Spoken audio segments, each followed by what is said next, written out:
I let Mom and her new husband stay in my house because she was struggling financially, but then just 1 month later, her husband sat me down for a talk to get me to pay monthly rent. I bought my first house when I was 28.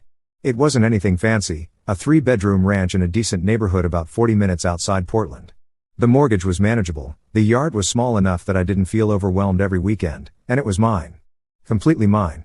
After years of sharing cramped apartments with roommates who never cleaned the bathroom or replaced the toilet paper, having my own space felt like finally being able to breathe. My mom called me 3 weeks after I'd finished unpacking. "Sweetheart, I need to talk to you about something," she said. Her voice had that particular tremor in it that I'd learned to recognize over the years, the one that meant money problems, relationship problems, or both.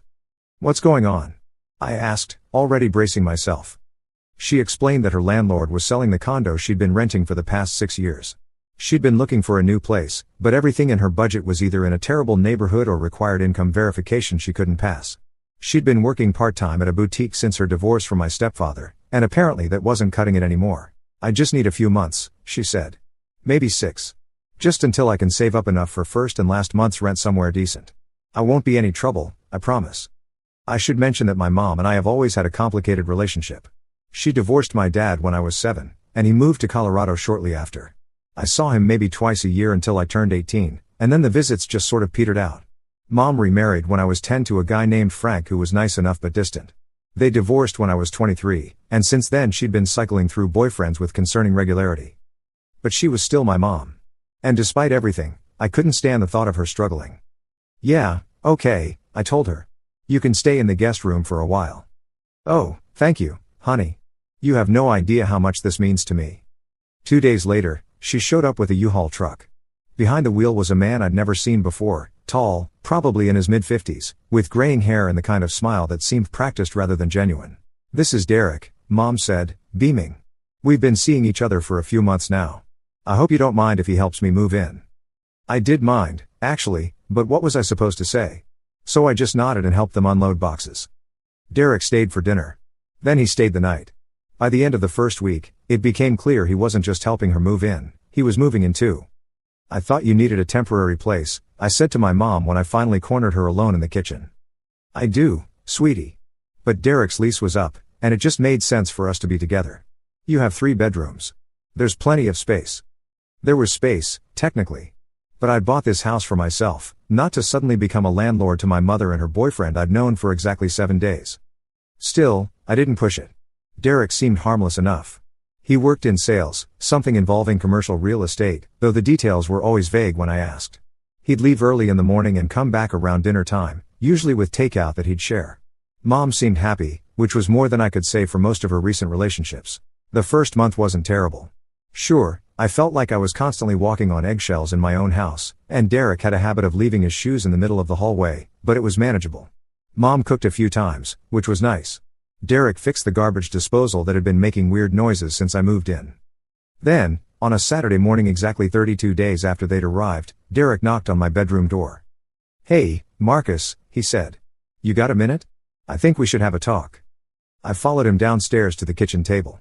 Mom was conspicuously absent. I could hear the shower running upstairs. Derek sat across from me and folded his hands on the table like we were about to negotiate a business deal. "I've been thinking about the living situation here," he began. "And I wanted to discuss something with you man to man." "Okay," I said slowly. "Your mother and I really appreciate you letting us stay here. It's been a huge help during this transition period. But I think it's important we establish some ground rules going forward." "Ground rules? In my house?" "See, the thing is, we're all adults here. And in any shared living situation, everyone needs to contribute their fair share. I've been doing some calculations based on the square footage you're using versus what your mother and I are using, and I think it's only fair that you start paying rent." I stared at him. "Rent? Right. Nothing crazy, I'm thinking $800 a month would be reasonable. That covers your bedroom, your bathroom, and your proportional use of the common areas. Utilities would be split 3 ways, obviously."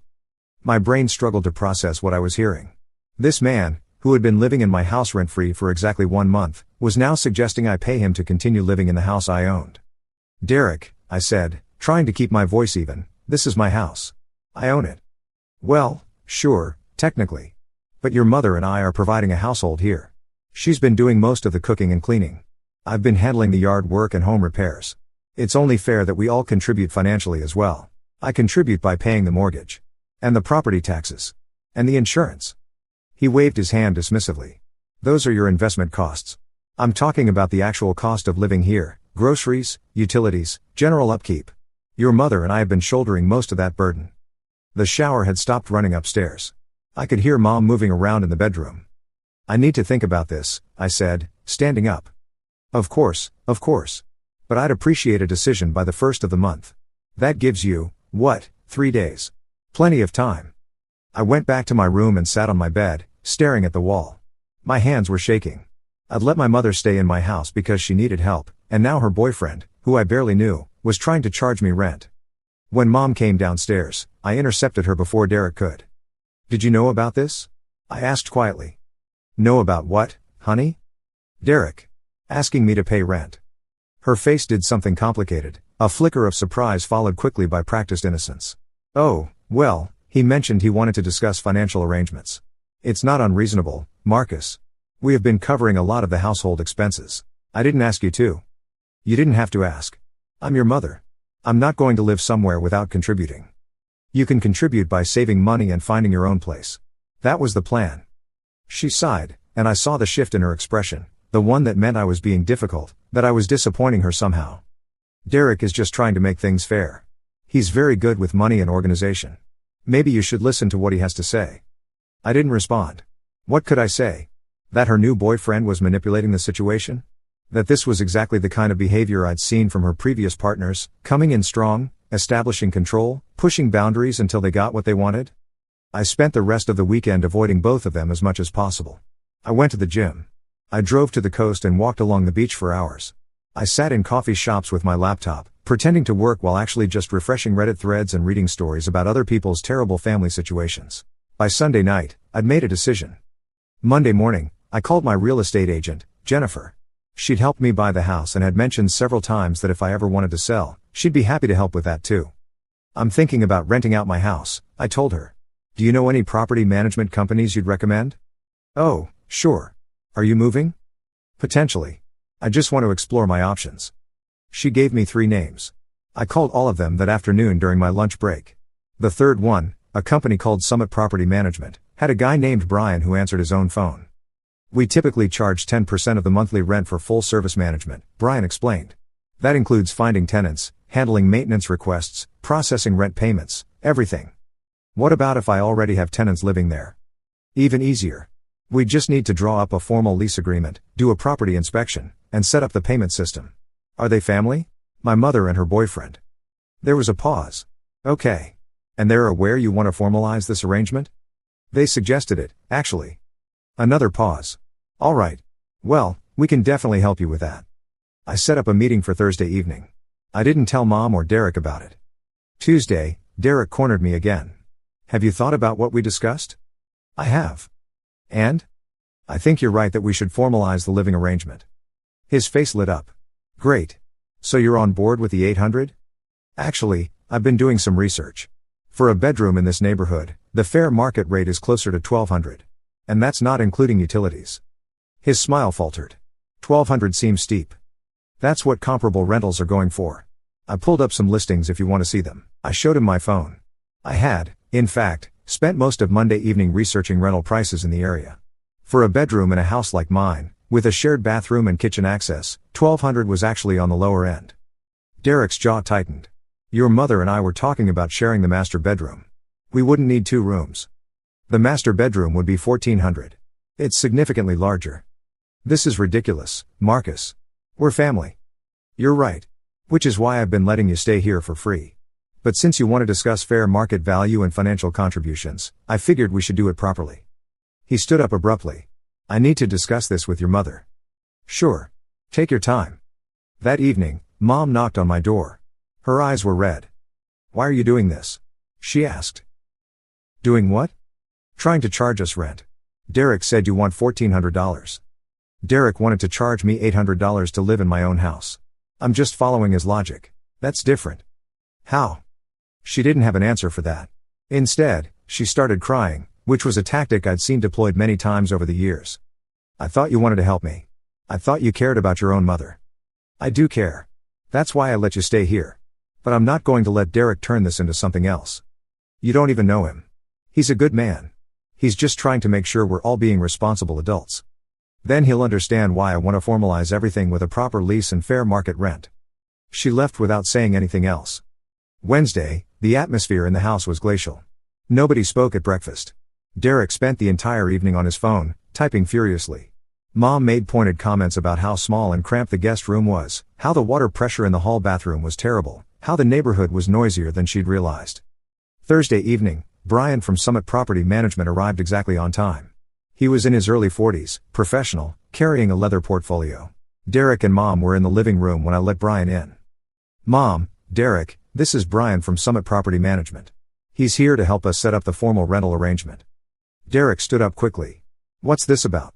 "You wanted to establish ground rules and financial arrangements. Brian specializes in this kind of thing."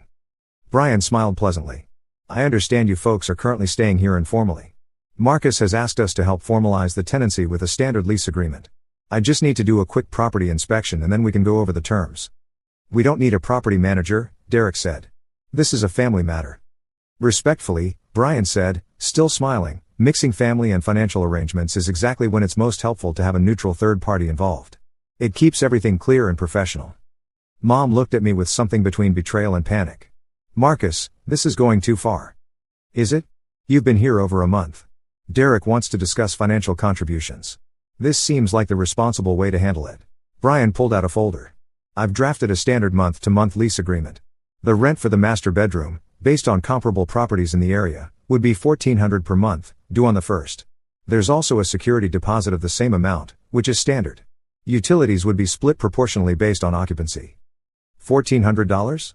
Mom's voice went up an octave. "That's insane." "It's actually quite reasonable for this area," Brian said. "I can show you the comparable listings if you'd like." Derek had gone very still, his face carefully neutral. "We need to discuss this privately." "Of course," Brian said. "I'll step outside for a few minutes. Take your time." After he left, Derek turned to me. "This is really how you want to play this? You're the one who wanted to talk about fair contributions and ground rules. I was talking about splitting costs fairly between everyone. Not paying commercial rates to your own mother. Then maybe you shouldn't have suggested I pay rent in my own house." Mom grabbed Derek's arm. "We should just find our own place. I don't want to stay somewhere we're not wanted." "You are wanted," I said, and I meant it. But not like this. Not with Derek trying to take over and establish some kind of hierarchy where he's in charge. "That's not what I was doing," Derek said, but his voice lacked conviction. "Yes, it was. And you know what?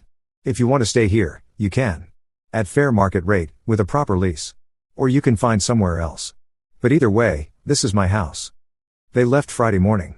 Derek had found a short-term rental across town, overpriced, from what Mom said, but available immediately.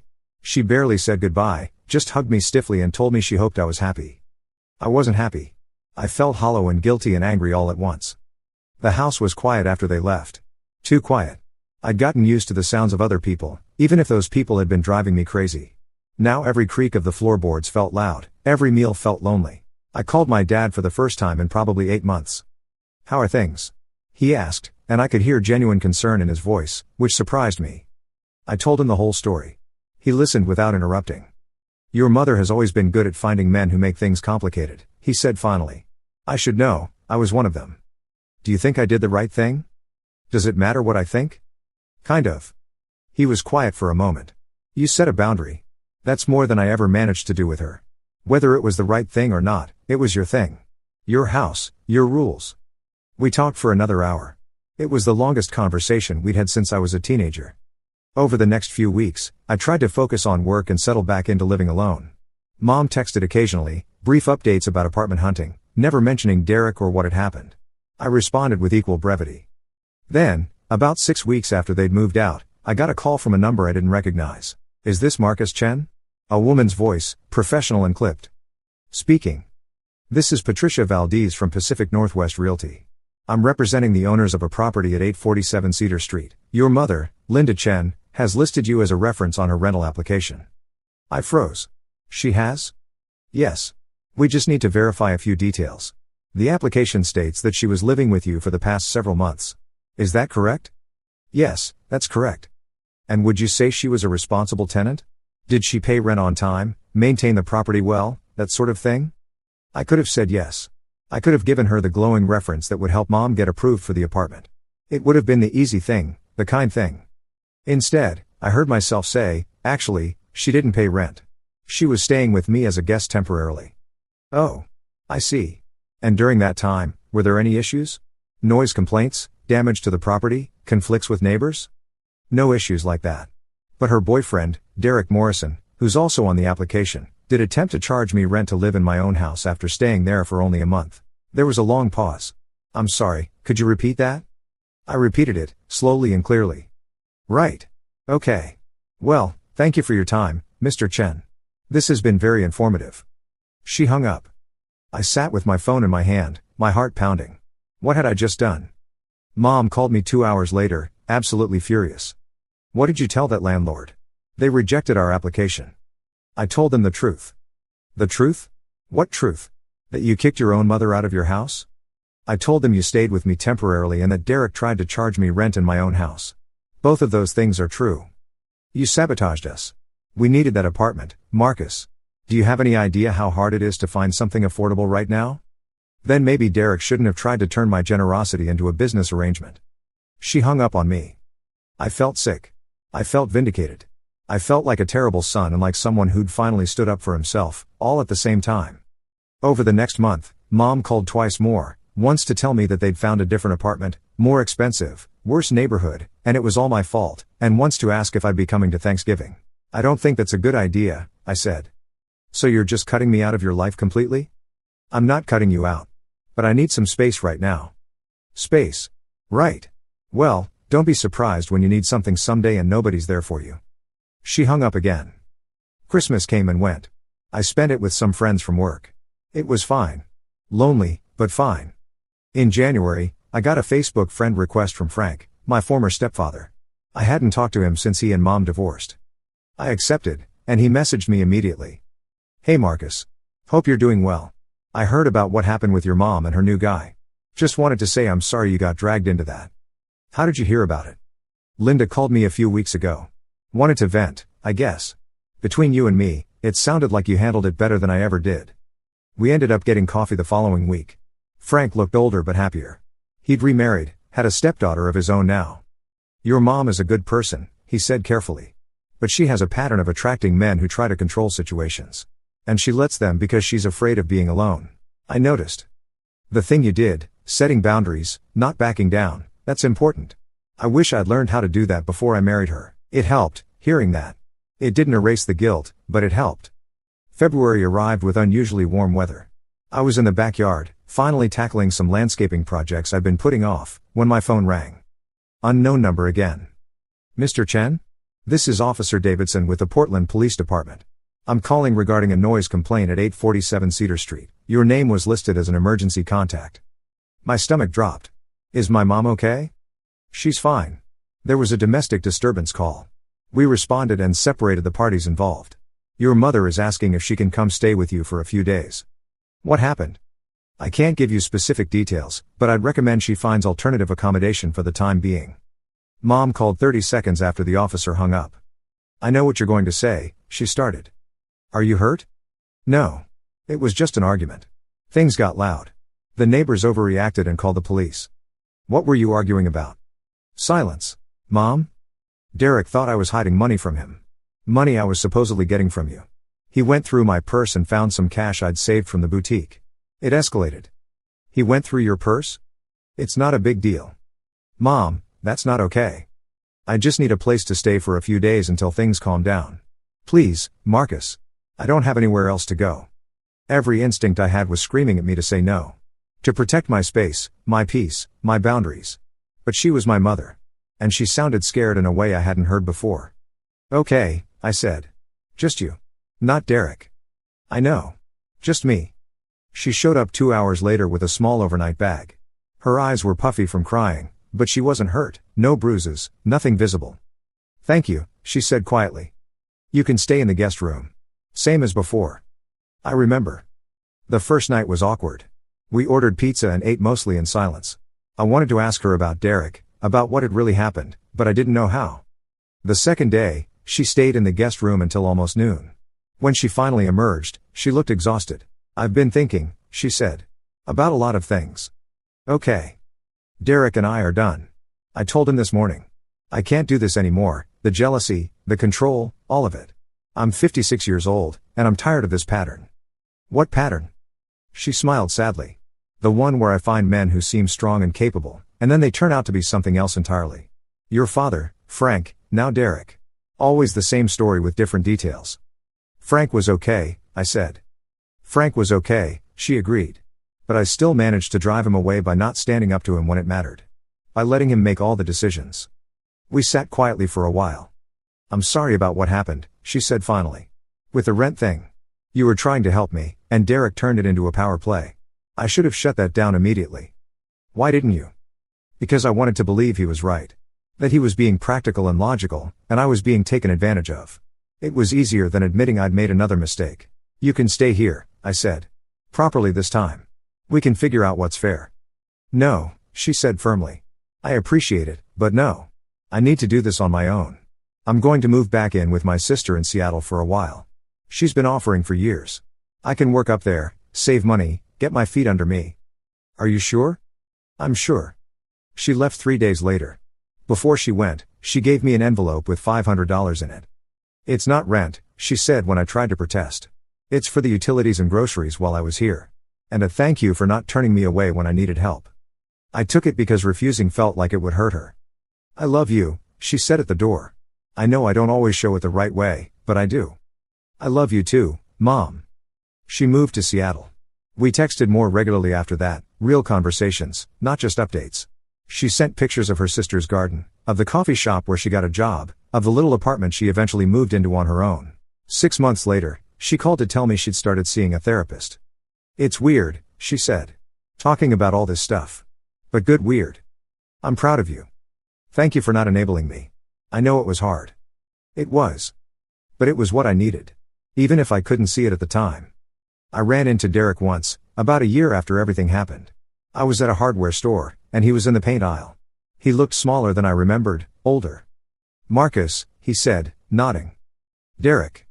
We stood there for an awkward moment. "How's your mom?" he asked. "She's good. Living in Seattle." "That's good. That's really good." He started to walk away, then stopped. "I was out of line," he said without turning around. "With the rent thing. I know that now. I was trying to, I don't know what I was trying to do. Establish myself, I guess. Prove something. Yeah. Anyway. Take care of yourself. You too." I watched him leave, this man who'd briefly turned my life upside down and then vanished just as quickly. He was just a person, flawed and struggling like everyone else. The house is still mine. Still quiet, still my sanctuary. I've had a few friends crash on the couch over the years when they needed a place, but nothing permanent. I like it that way. Mom visits a few times a year now. She stays in the guest room, and we go hiking or drive to the coast. She tells me about her therapy sessions, about the patterns she's learning to recognize and break. About the ways she's learning to be comfortable alone. Last month, she brought up the whole situation unprompted. "You know what I realized?" she said. "We were sitting on my back deck, drinking coffee." "What's that?" "You were the only person who ever really stood up to me about this stuff. Everyone else either enabled it or just walked away. But you stood your ground and didn't abandon me. That meant something. I almost did walk away. But you didn't. When I actually needed help, you were there. You just weren't there for the nonsense, and that's exactly how it should be." I think about Derek sometimes. About how confident he was, sitting at my kitchen table, trying to charge me rent in my own house. How quickly that confidence evaporated when faced with actual consequences. Mostly, though, I think about boundaries. About how hard they are to set and maintain, especially with family. About how guilt and love can twist together until you can't tell them apart. My house is quiet these days, but it's a good quiet. A peaceful quiet. And when Mom visits, it's better than it ever was when she lived here, because now we both know where the lines are, and we both respect them. That's what I learned from all of this, I think. Sometimes the kindest thing you can do for someone is refuse to participate in their dysfunction. Even when it hurts. Even when they hate you for it. Even when you're not sure you're doing the right thing. You set the boundary anyway. You hold the line. And eventually, if you're lucky, they'll understand why. Sometimes, they'll even thank you for it. The real aftermath took longer to process than I expected. People always talk about closure like it's this definitive moment where everything suddenly makes sense. In reality, it was messier than that, a series of small revelations spread out over months, each one shifting my perspective slightly. About 3 months after Mom moved to Seattle, I started noticing things around the house that she and Derek had left behind. Small things, mostly. A coffee mug shoved to the back of a cabinet. A paperback mystery novel wedged between the couch cushions. Derek's reading glasses in the junk drawer. Each discovery felt like a tiny emotional landmine. I threw most of it away, but I kept the coffee mug. It had belonged to my grandmother, Mom's mother, and had somehow survived multiple moves and relationships. The glaze was cracked, the handle slightly chipped, but it was still functional. I started using it for my morning coffee, and it became a strange sort of ritual. A reminder that some things endure despite the chaos around them. Work became my refuge during this period. I'm a software engineer for a company that develops logistics software, and I'd always been good at losing myself in code. There's something comforting about problems that have definitive solutions, where you can test your assumptions and get immediate feedback about whether you're right or wrong. My manager, a woman named Teresa, pulled me aside one day after a team meeting. "You've been killing it lately," she said. "3 major bugs closed this week, plus you've been helping the junior devs more than usual. Everything okay?" "Yeah, why?" She gave me a knowing look. "Because when people suddenly throw themselves into work, it's usually because home life is complicated." I ended up telling her an abbreviated version of what had happened. She listened without interrupting, nodding occasionally. "My brother went through something similar," she said when I finished. "Let his girlfriend's sister move in temporarily, and she ended up trying to claim squatters' rights after 6 months. Had to go through formal eviction proceedings and everything." That sounds awful. It was. But you know what he told me afterward? That it taught him something important about the difference between being kind and being a doormat. Kindness has boundaries. Being a doormat doesn't. I thought about that conversation a lot in the following weeks. The distinction seemed obvious on the surface, but in practice, the line between them could be incredibly blurry, especially with family. My friend group had mixed reactions to the whole situation. Most of them were supportive, but a few seemed uncomfortable with the idea that I'd essentially given a bad reference that tanked Mom's rental application. "Don't you feel guilty about that?" my friend Ryan asked one night when a bunch of us were out for dinner. "I mean, she's your mom." "I feel guilty about a lot of things," I said. "But not about telling the truth when someone called to verify a reference." "But you knew it would sabotage her application." "Derek sabotaged their application by trying to charge me rent in my own house. I just didn't lie to cover it up." Ryan looked unconvinced, but my friend Alicia jumped in. "Look, if someone's willing to pull that kind of power play after staying somewhere for free for a month, what do you think they'd do to an actual landlord? Marcus probably saved the property owner from months of headaches."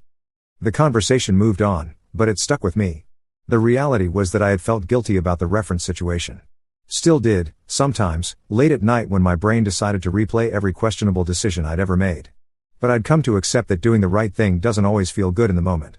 Summer arrived, and with it came an unexpected development. Frank reached out and invited me to a barbecue at his place. His stepdaughter, Emma, was graduating from high school, and he wanted me to meet his new family properly. I almost declined.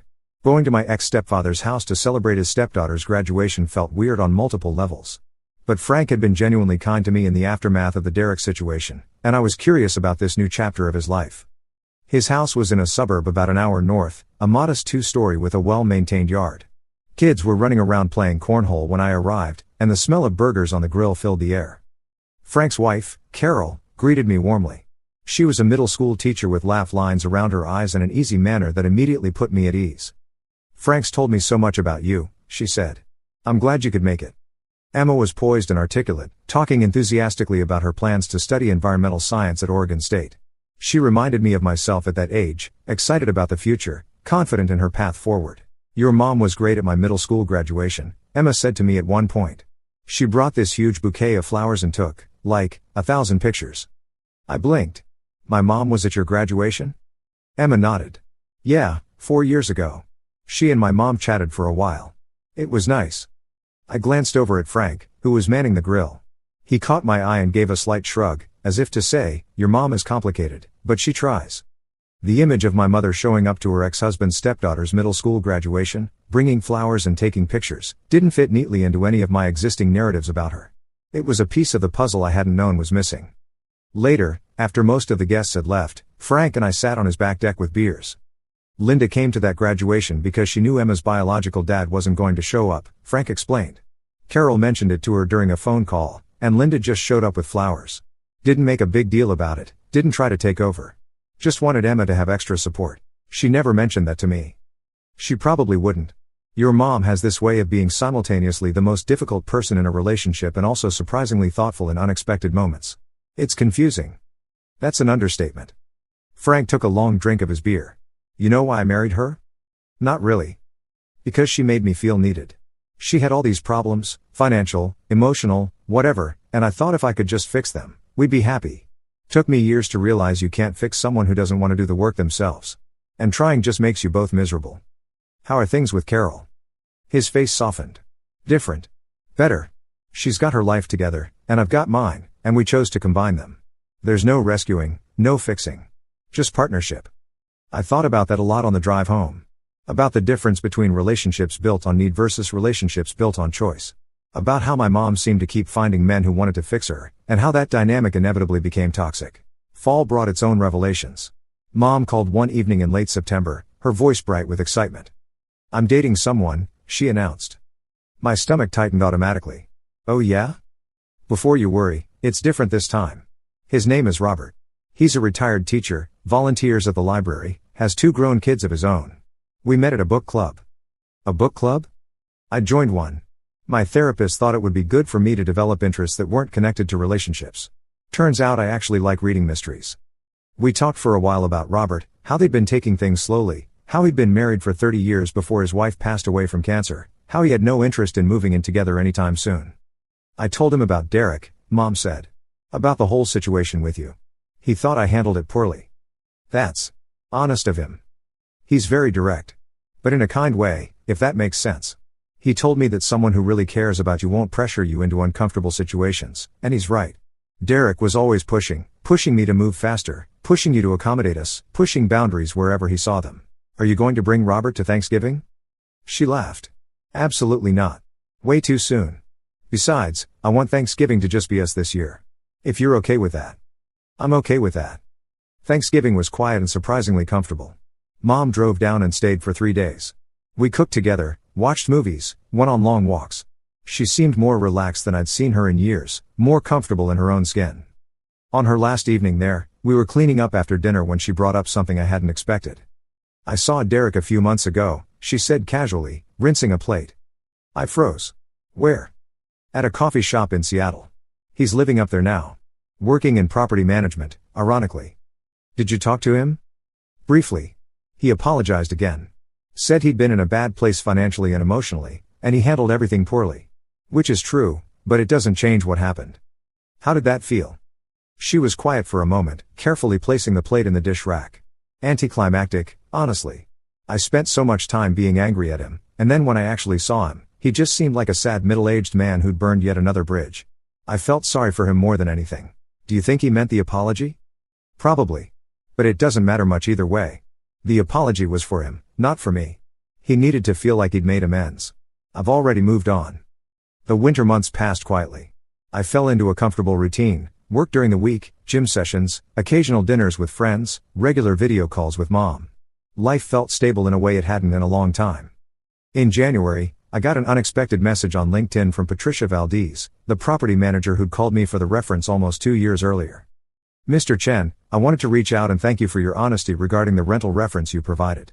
The couple in question ended up being evicted from another property after 4 months due to non-payment and property damage. Your candid assessment likely saved my client significant trouble and expense. I stared at the message for a long time before responding with a brief acknowledgement. Part of me felt vindicated, I'd been right to tell the truth, and it had mattered. But another part felt sad for Mom, who'd gotten caught up in Derek's dysfunction and paid the price for it. I forwarded the message to her, not sure what response I was expecting. She called within an hour. I'm not surprised, she said. Derek owed rent on that apartment when we split up. I had to cover his half for 2 months before I moved out. Should have been a red flag that he was already behind on payments before we even moved in together. Why didn't you tell me that? Because I was embarrassed. Because I'd chosen another man who turned out to be financially irresponsible, and I didn't want to admit it. Because it was easier to be angry at you for the reference than to face the fact that I'd ignored obvious warning signs. You're doing better now, though. With recognizing those patterns. I'm trying. Robert wants to introduce me to his kids next month. I'm terrified. Why? Because what if I mess it up? What if they see right through me and realize I'm just this woman who keeps making terrible relationship choices? Mom, you're more than your worst decisions. You know that, right? She was quiet for a long moment. I'm learning to believe that. Spring brought unexpected changes at work. Teresa approached me about a promotion, a team lead position that would come with more responsibility and better pay. It meant leading a small team of developers, conducting performance reviews, and being more involved in strategic planning. You've shown real growth this past year, Teresa said. Not just technically, but in terms of emotional intelligence and leadership. The way you mentor the junior developers, the way you handle conflicts in code reviews, you've matured a lot. I accepted the position, and with it came a surge of confidence I hadn't expected. For the first time in my adult life, I felt like I wasn't just reacting to circumstances but actively shaping my own path forward. The extra income from the promotion meant I could finally tackle some home improvement projects I'd been putting off. I renovated the guest bathroom, replaced the aging carpet in the living room with hardwood, and built a deck in the backyard. Each project felt like I was claiming the space more fully, making it unambiguously mine. Mom visited in May and barely recognized the place. It looks amazing, she said, running her hand along the new kitchen countertops. You've really made it your own. That was the goal. She walked through each room, taking it all in. When she got to the guest room, she paused. This was my room once, she said softly. Feels like a lifetime ago. It kind of was. I'm glad I don't need it anymore. Not like that, anyway. It's good to visit as a guest instead of as someone who's fleeing from her latest mistake. That evening, she told me about Robert's kids. She'd met them the previous month, and apparently it had gone well. His daughter, Michelle, is a nurse. She's got 2 kids of her own, and she's wonderful. His son, David, is a teacher like Robert was. They were both polite but cautious, which I completely understood. I'm sure they've seen their dad date before and were worried about him getting hurt. What changed their minds? I didn't try too hard. I think that's what did it. I just showed up as myself, flawed and figuring things out, instead of trying to be someone I thought they'd approve of. Michelle told Robert afterward that she liked that I was honest about my past instead of pretending to have everything together. That's growth. She smiled. My therapist said the same thing. Summer arrived with its long, golden evenings. I started hosting regular dinners for friends, breaking in my new deck with barbecues and conversations that stretched late into the night. The house, which had once felt like a source of stress and conflict, had transformed into a genuine home. One evening in late July, I was cleaning up after one of these dinners when I found myself thinking about Derek again. Not with anger or resentment, but with a strange sort of curiosity. Where was he now? Had he learned anything from the experience? Had he found whatever he was looking for when he tried to establish dominance in my house? I didn't look him up online. Some questions don't need answers. What I did instead was call Frank. Random question, I said when he answered. Do you ever think about the version of yourself that was married to my mom? He laughed. All the time. Why? I'm trying to understand how people change. Or if they really change at all. Both, I think.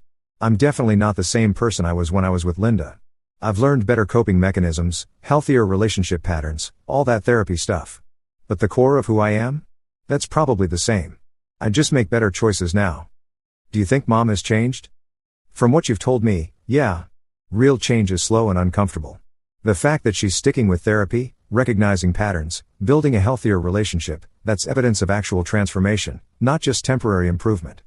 After I hung up, I sat on my deck watching the sun set behind the trees.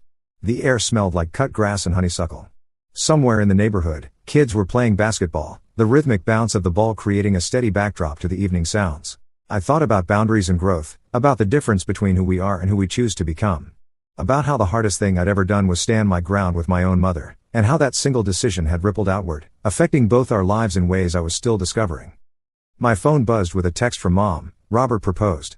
I said I need 6 months to think about it. Progress? I smiled and typed back, definitely progress. Congratulations on taking your time. 3 dots appeared, then disappeared, then appeared again. Finally, thank you for teaching me about boundaries. Even when I hated you for it. You never hated me. No. But I wanted to, sometimes.